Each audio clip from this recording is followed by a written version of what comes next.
Jam 3 pagi, gadis kecil itu bersembunyi di bawah selimutnya, membaca buku. Tiba-tiba ia mendengar suara aneh di luar jendelanya. Ia berani pergi ke balkon. Sepasang mata muncul di jalan dan bertemu dengan matanya. Kemudian sesosok gelap berdiri. Tubuhnya pasti setinggi bangunan 2 lantai. Ia menyadari bahwa ia telah ditemukan. Jadi ia berjalan lurus ke arah gadis itu. Gadis itu panik dan berlari kembali ke tempat tidur. Tetapi tangan besar itu datang tepat melalui jendela dan meraihnya. Dia meraih gadis itu dan lari dengan gadis itu dalam pelukannya. Dia sangat cepat dan penyamaran yang cukup bagus. Seorang pejalan kaki melintas.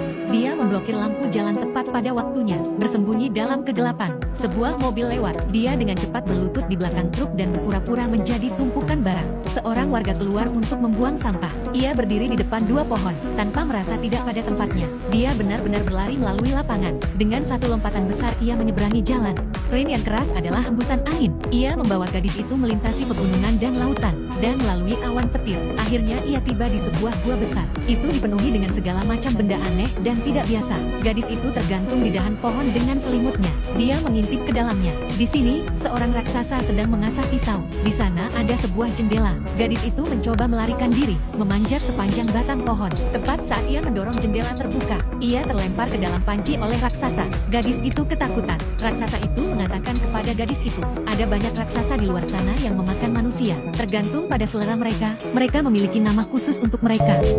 Me? You think because I'm a giant that I'm a man gobbling cannibal? Gadis itu bahkan lebih ketakutan. Pria raksasa tua itu menghampirinya dengan wajahnya. Anda berpikir karena saya seorang raksasa. Dan kemudian, pria raksasa tua itu kemudian memakan labu besar yang tampak lengket, sambil menjelaskan kepada gadis itu. Dia tidak membawanya ke sini karena dia ingin memakannya. Tetapi ia khawatir jika gadis itu melihatnya. Ia khawatir jika wanita itu melihatnya. Ia akan menyebarkan berita tentang keberadaan para raksasa, dan ras misterius mereka akan terungkap. Ketika gadis itu mengetahui bahwa orang tua itu bukan orang jahat, dia segera memberanikan diri dan meraih gadis itu, mengatakan bahwa di luar berbahaya, jangan melarikan diri tanpa izinnya. Ia kemudian menempatkan gadis itu di tempat pengintai kapal layar dan membiarkannya tidur di dalamnya pada malam hari. Namun setelah ia tertidur, orang tua itu pergi melalui gua menuju air terjun. Menarik kendali, sebuah jembatan turun ke bawah. Ia datang ke bengkelnya, botol-botol dan stoples berisi benda-benda berwarna-warni. Semua impian manusia. Dia mengambil sebuah guci merah, berarti dipenuhi dengan mimpi buruk. Kemudian ia mengutak-atiknya. Ia memegangnya di atas kepalanya dan mengguncang-guncangkannya. Gadis itu tiba-tiba terbangun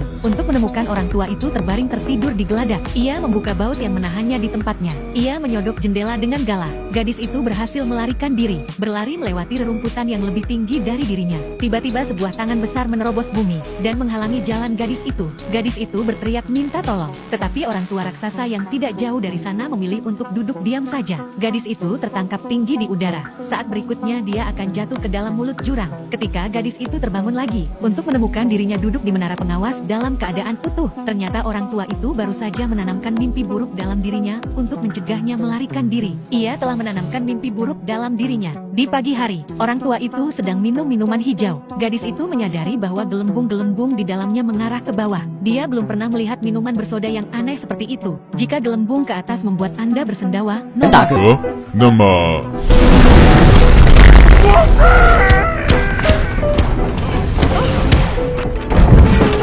orang tua itu merasa senang, tetapi suara kentutnya menarik pengunjung yang tak terduga. Raksasa itu mencium bau manusia, mencari di mana-mana. Gadis itu memiliki kejeniusan yang luar biasa. Dia masuk ke dalam labu besar di atas meja.